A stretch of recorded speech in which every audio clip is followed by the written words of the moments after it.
ஆனைகுளம் என்ற ஊரில் சுந்தரம் என்ற விறகு வெட்டி ஒருவர் வாழ்ந்து வருகிறார். அன்றாடம் காட்டுக்குள் சென்று விறகு வெட்டுவதால் கிடைக்கும் வருமானத்தில் சுந்தரமும் அவரது குடும்பமும் வாழ்ந்து வருகிறார்கள்.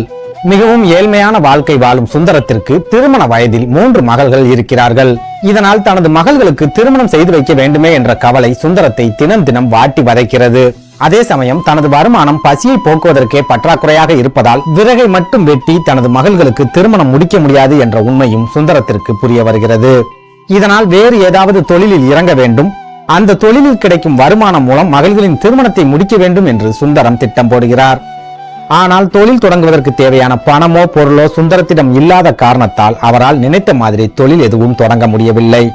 இதனால் மனம் கலங்கி போன சுந்தரம் பெற்ற பிள்ளைகளுக்கு திருமணம் செய்து வைக்க முடியாத அளவுக்கு கையாலாகாத தகப்பனாக இருக்கிறோமே என்ற வேதனையில் ஒரு மரத்தின் அடியில் அமர்ந்திருக்கிறார். அப்போது எங்கிருந்தோ வந்த ஒரு சின்ன காகித துண்டு சுந்தரத்தின் மீது வந்து விழுகிறது. அந்த காகித துண்டில் பிரபலமான பாடகர் ஒருவரை பற்றிய குறிப்பு இருக்கிறது. அந்த பாடகர் தனது பாடல்கள் மூலமாக குறுகிய நாட்களிலேயே மிகப்பெரிய பணக்காரராக மாறிவிட்ட தகவலும் சுந்தரத்திற்கு தெரிய வருகிறது. இதை பார்த்த உடனேயே தானும் அந்த பாடகரை போல் பாடல்களை பாடினால் நிறைய பணம் சம்பாதிக்கலாம், அந்த பணத்தின் மூலமாக தனது மகள்கள் 3 திருமணம் செய்து கொடுத்து விடலாம் என்ற எண்ணம் சுந்தரத்திற்கு ஏற்படுகிறது. உடனே சற்றும் யோசிக்காத சுந்தரம் விறகு வெட்டும் வேலையை விட்டுவிட்டு தனக்கு தெரிந்த பாடல்களை தொடர்ந்து பாடி பயிற்சி எடுக்க ஆரம்பிக்கிறார். ஆனால் சுந்தரத்தின் இந்த முயற்சிக்கு அவரது குடும்பத்தில் இருந்து மிகப்பெரிய அளவில் எதிர்ப்பு உருவாகிறது. ஆனாலும் மனம் தளராத சுந்தரம் தொடர்ந்து ரோடுகளிலும் வீதிகளிலும் காடுகளிலும் மலைகளிலும் தொடர்ந்து பாடல்களை பாடி பயிற்சி எடுத்துக்கொண்டே இருக்கிறார். ஆனால் முறையான குரு யாரும் இல்லாததால் சுந்தரம் பாடும் பாடல்கள் அனைத்துமே அபஸ்வரமாகவே இருக்கிறது. அவர் பாடும் பாடல்கள் காதில் விழுந்த அடுத்த நொடியே மக்கள் அனைவரும் காதுகளை மூடிக்கொண்டு ஓட ஆரம்பிக்கிறார்கள். ஒரு கட்டத்துக்கு மேல் சுந்தரம் இரவிலும் பாடல்களை பாடி பயிற்சி எடுக்க ஆரம்பிக்கிறார். அவரது பயிற்சியால் அந்த ஊர் மக்களின் தூக்கமும் நிம்மதியும் கெட்டு போகிறது. இதனால் அந்த ஊர் மக்கள் அனைவரும் ஒன்று கூடி சுந்தரம் இனிமேல் பாடினால் ஊரை விட்டு ஒதுக்கி வைத்து விடுவோம் என்று கூறிவிடுகிறார்கள். இதனால் மனம் உடைந்து போன சுந்தரம் மகள்களின் திருமணத்தை எப்படி நடத்துவேன் என்ற கவலையிலேயே கால் போன போக்கில் நடந்து கொண்டிருக்கிறார். அப்போது சுந்தரம் செல்லும் வழியில் ஒரு முனிவரின் ஆசிரமம் ஒன்று தென்படுகிறது. உடனே அந்த ஆசிரமத்திற்கு சென்று முனிவரை சந்தித்தால் நமது பிரச்சனைகளுக்கு ஏதாவது தீர்வு கிடைக்கும் என்று எண்ணி சுந்தரம் அந்த ஆசிரமத்திற்குள் செல்கிறார். அப்போது அந்த ஆசிரமத்தில் இருக்கும் முனிவர் அங்கு கூடியிருக்கும் கூட்டத்தை பார்த்து விடாமுயற்சியுடன் தொடர்ந்து முயற்சிகளை செய்து வந்தால் கண்டிப்பாக ஒரு நாள் வெற்றிக்கனி கிடைக்கும் என்று கூறிக்கொண்டிருக்கிறார். இதை கேட்ட சுந்தரத்திற்கு நாமும் விடாமுயற்சியுடன் தொடர்ந்து பாடல்களை பாடிக்கொண்டிருந்தால் மிகப்பெரிய பாடகராக மாறிவிடலாம், அதன் பின்பு நமது மகள்களின் திருமணத்தையும் சிறப்பாக நடத்திவிடலாம் என்ற நம்பிக்கை சுந்தரத்திற்கு ஏற்படுகிறது.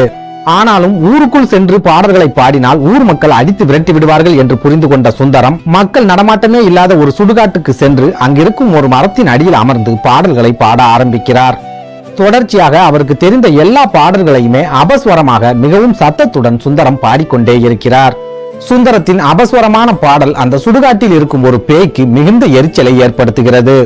உடனே அந்த பிசாசு சுந்தரத்தின் முன்னால் தோன்றி, தயவு செய்து உனது பாட்டை நிறுத்திவிடு, நீ பாடும் பாடல்கள் மூலமாக எனது தலையே வெடித்துவிடும் போலிருக்கிறது என்று சொல்கிறது. தனக்கு முன்னால் ஒரு பிசாசு வந்து நிற்பதை பார்த்த சுந்தரம் ஒரு நிமிடம் அதிர்ச்சியில் உறைந்து போகிறார். ஆனாலும் சுதாரித்துக் கொண்ட சுந்தரம் அந்த பிசாசை பார்த்து, பிசாசே, எனது மகள்களை திருமணம் செய்து கொடுப்பதற்காக எனக்கு நிறைய பொன்னும் பொருளும் தேவைப்படுகிறது. ஆகவே நான் பாடல்களை பாடி பயிற்சி எடுத்து மிகப்பெரிய பாடகராக மாறினால்தான் எனது மகள்களின் திருமணத்தை நடத்த முடியும். ஆகவே நான் நிறுத்தாமல் தொடர்ந்து பாடல்களை பாடிக்கொண்டேதான் இருப்பேன். உனக்கு எனது பாடல்கள் பிடிக்கவில்லை என்றால் நீ வேறு எங்காவது சென்று விடு என்று கூறுகிறார். சுந்தரம் சொன்னதை கேட்ட அந்த பிசாசு, இந்த மரம்தான் நமக்கு பாதுகாப்பாக இருக்கிறது, இதை விட்டுவிட்டு வேறு எங்காவது சென்றால் நாம் மந்திரவாதியிடம் மாட்டிக்கொள்வோம். ஆகையால் இந்த சுந்தரத்திற்கு நாம் ஏதாவது உதவியை செய்தால் அவனது தொல்லையிலிருந்து விடுபடலாம் என்று நினைக்கிறது. உடனே அந்த பிசாசு சுந்தரத்தை பார்த்து, உனது மகள்களின் திருமணத்திற்கு தேவையான பொன்னையும் பொருளையும் சம்பாதிப்பதற்கான வழியை நான் காட்டுகிறேன் என்று கூறுகிறது. உடனே மகிழ்ச்சி அடைந்த சுந்தரம், உன்னால் எனக்கு எப்படி பொன்னையும் பொருளையும் தர முடியும் என்று கேட்கிறார். அப்போது அந்த பிசாசு, நான் இந்த ஊரில் இருக்கும் மிகப்பெரிய செல்வந்தரின் மகளின் உடம்பில் போய் ஒட்டி கொள்கிறேன். எத்தனை மந்திரவாதிகள் வந்து விரட்டினாலும் நான் அந்த உடலை விட்டு போகவே மாட்டேன். அந்த சமயத்தில் நீ அந்த இடத்திற்கு வந்து பாடல்களை என் முன்னால் பாட வேண்டும். உனது பாடல்களை கேட்ட அடுத்த நொடியே நான் அந்த பெண்ணை விட்டு விலகி விடுவேன். இதன் மூலம் அந்த பணக்காரர் உனக்கு நிறைய பொன்னையும் பொருளையும் அள்ளி கொடுப்பார். அதை வைத்து உனது மகள்களின் திருமணத்தை சிறப்பாக நடத்தி முடித்து விடலாம் என்று அந்த பிசாசு யோசனை சொல்கிறது. இந்த யோசனையை ஏற்றுக்கொண்ட சுந்தரம் மறுநாளே அந்த பணக்காரரின் வீட்டுக்கு செல்கிறார். அங்கு ஏற்கனவே அந்த பணக்காரரின் மகளின் உடம்பில் அந்த பிசாசு தயாராக இருக்கிறது. உடனே சுந்தரம் அந்த பிசாசுக்கு முன்னாடி போய் நின்று தனது அவசரமான குரலால் மிக சத்தமாக பாட ஆரம்பிக்கிறார். சுந்தரத்தின் பாடலை கேட்ட அந்த பிசாசு தலை தெறிக்க அந்த பெண்ணை விட்டு ஓடிவிடுகிறது. இதனால் மகிழ்ச்சி அடைந்த அந்த பணக்காரரும் சுந்தரத்திற்கு நிறைய பொன்னையும் பொருளையும் தானமாக அள்ளி அள்ளி கொடுக்கிறார். இந்த பொருட்களை வைத்து சுந்தரம் தனது மகள்களின் திருமணத்தை மிகச் சிறப்பாக நடத்தி முடிக்கிறார். அதன் பின்னர் சுந்தரத்திற்கு எப்போது பணம் தேவைப்பட்டாலும் உடனடியாக அந்த சுடுகாட்டுக்கு சென்று மரத்தின் அடியில் அமர்ந்து பாட ஆரம்பித்து விடுகிறார்.